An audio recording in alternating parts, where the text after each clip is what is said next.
Hello everyone, my name is Eva and welcome to my literary parlor. Today I'm going to be talking about all the books that I read during March. The first book I read in March was Brideshead Revisited by Evelyn Woolf. I picked this novel because I read Donna Tartt was inspired by this story to write The Secret History. This story is by no means similar to The Secret History, but I could clearly see which elements Tartt borrowed from this book. Although this story has an academic setting, I don't consider it a dark academia novel because the characters are not interested in studying. So here's the synopsis. Charles Ryder, a lonely student at Oxford, is captivated by the outrageous and exquisitely beautiful Sebastian Flyte.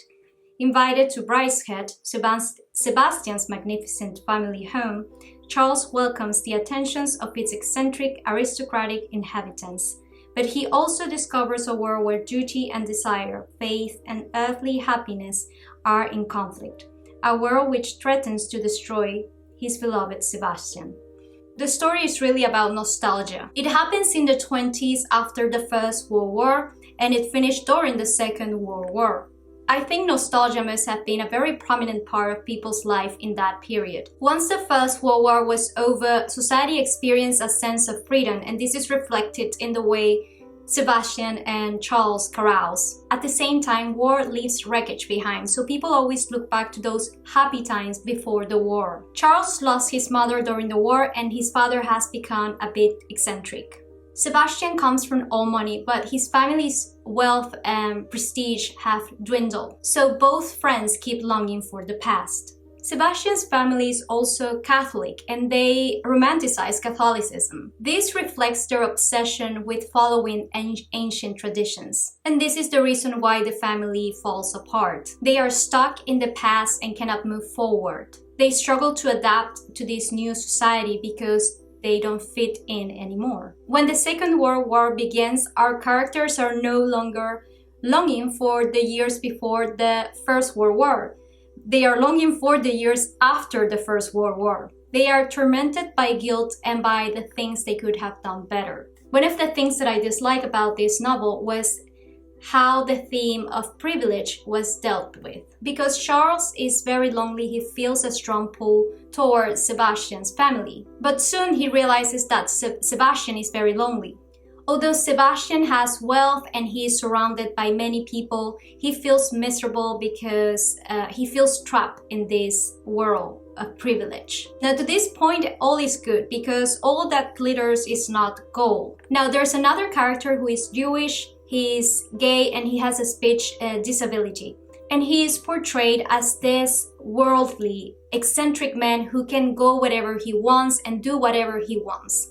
And it almost seems to me that the author was using him as a foil to Sebastian and Charles to show how being from a marginalized group can give you more freedom than being privileged. The story also has some homoerotic elements that go rather unexplored. I'm not going to accuse the author of queerbaiting because this novel was written in 1945, but it would have been definitely more interesting to me to see those relationships explored. One of the things that I dislike a lot was Charles. I love villains and I love extremely problematic villains, but I don't like when characters that you are supposed to admire or feel compassion for are unlikable. I like complex characters. I like when they have flaws, but Charles' behavior toward women was a big no-no to me. The next book that I read was Macbeth by William Shakespeare. I'm not going to get into details with this one because I'm sure most of you have read the play. I'm also doing my dissertation on this play, so I don't feel like talking about this right now. All I will say is that I have a new favorite Shakespeare character, Lady Macbeth. All I want to do is talk about her all day long. She is such a force of nature. I know some people might have conflicted feelings about this, but I love the way Shakespeare does anti-mother figures. I really enjoy those very strong female characters who are also vicious and vile and villainous and all the things that begin with V. So the third novel I read this month was 100 Years of Solitude by Gabriel Garcia Marquez.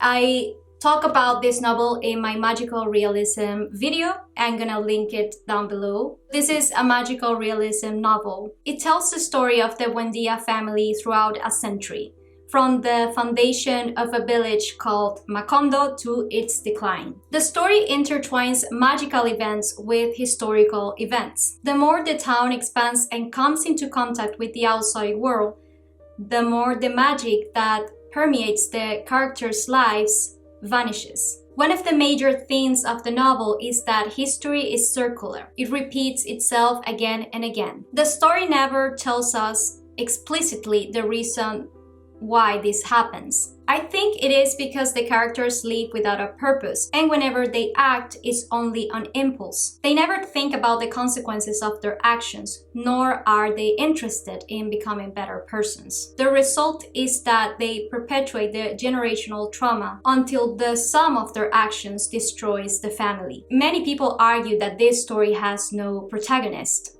I disagree. My favorite character was Ursula, and I think if this story has a protagonist, it is Ursula. She is the soul of the family. They survive over and over again thanks to her. And her family don't even realize how important she is in their lives and how much they owe her. Once Ursula dies, the family falls apart. I think Ursula is a perfect representation of the Latin American woman. Although our society is very sexist and misogynist, it is nonetheless a matriarchal society. Like Ursula, many Latin American women take care of their families without the help of men. They are housewife, professionals, workers, mothers, daughters, all at the same time. My other favorite character is Remedios the Beauty. I am a neurodivergent, so the way that she thinks is very relatable to me. I also struggle to understand social cues and oral subtext. I remember once I was working and a client asked me for my phone number. And I was so confused and I replied, "Why do you need my phone number?" The man left the store laughing, and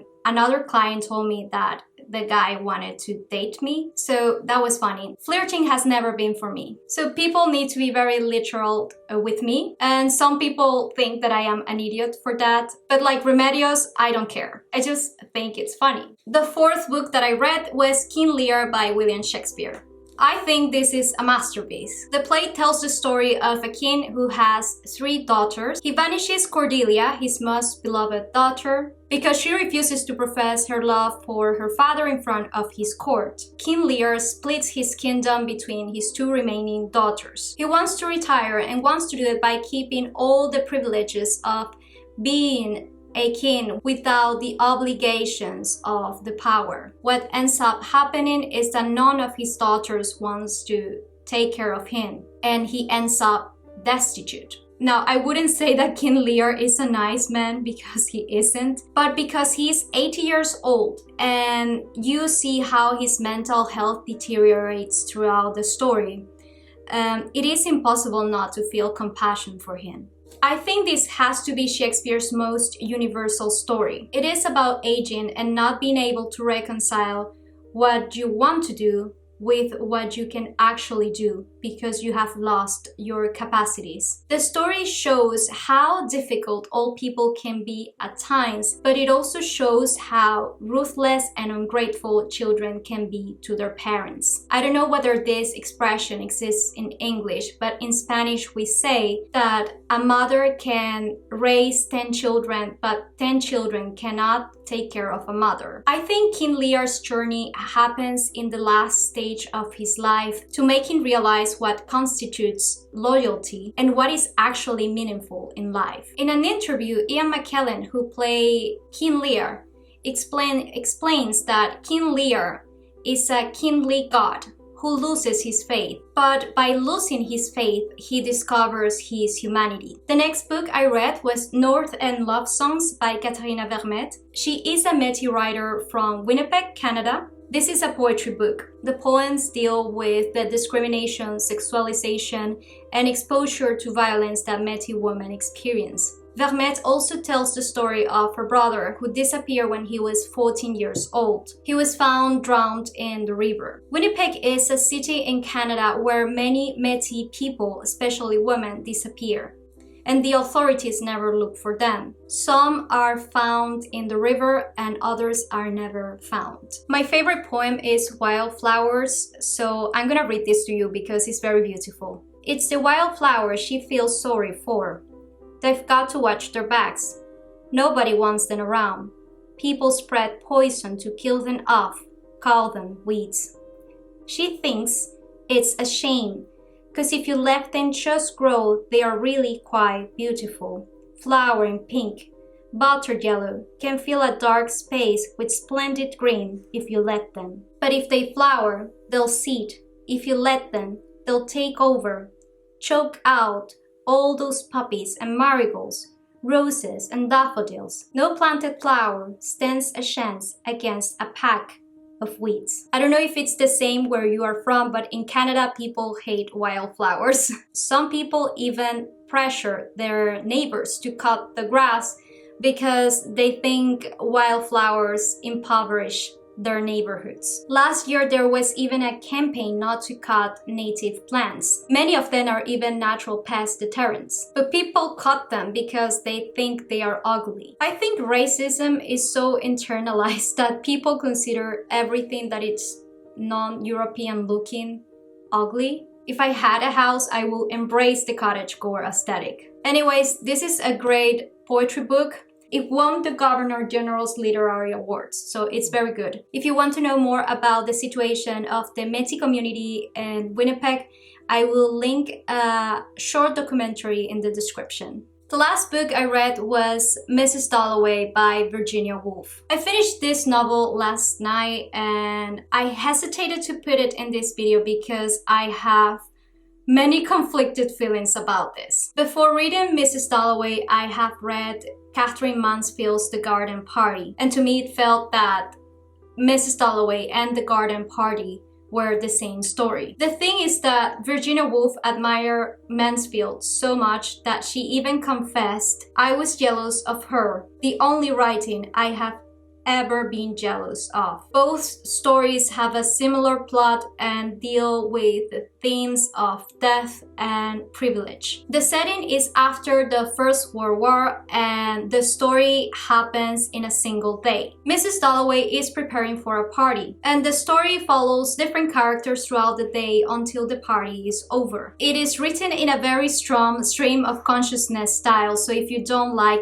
that, this novel is not for you. Most of the characters are in their 50s, but they seem to be going through a middle-age crisis. They wonder whether they are happy and they question the decisions they made in the past. The biggest realization of the novel is that the characters need to accept that they indeed made the right decisions in their lives, and now they are where they wanted to be when they were young. However, they are not satisfied or happy with the outcome. The way that I interpreted one of the final scenes is that Mrs. Dalloway realizes that regardless of what you do, old age is lonely. All that matters if you love life is that you are alive. The story also deals with privilege. While most privileged characters are going through an existential crisis, a war veteran and his wife are having a hard time. He suffers from PTSD and has lost the sense of reality. Mrs. Dalloway is upset when this character dies because she doesn't want the news to ruin her party. Then, while thinking about this character, Mrs. Dalloway fantasizes with committing suicide. But in the end, she returns to the party. The story shows how little effect the struggles of some individuals have in the life of wealthy people. One thing that I find very unsettling about this novel is the many references to water, drowning, and suicide. Because Virginia Woolf committed suicide by putting rocks in her pockets and drowning herself. She left a letter explaining her reasons. You can read it, it's on Wikipedia. Throughout her life, she had been struggling with mental health and her experience are very similar to the character who dies in Mrs. Dalloway. I think Mrs. Dalloway and Septimus represent two different sides of Virginia Woolf. The one that was deeply disturbed and the one that pretended that everything was fine. I think Mrs. Dalloway was Virginia Woolf's first suicide letter, because she wrote this novel while she was going through that first wave of depression. This novel affected me deeply because I knew all of this background information before reading the story, and I didn't know exactly what the story was about. So reading this story made me very sad. So those were the 6 books I read in March. So after reading Brideshead Revisited and Mrs. Dalloway, I feel like I need a respite. So I feel like I'm gonna read lots of gothic fiction in April. Thank you so much for watching. I hope you all have a wonderful week, and I'll see you next Sunday. Bye!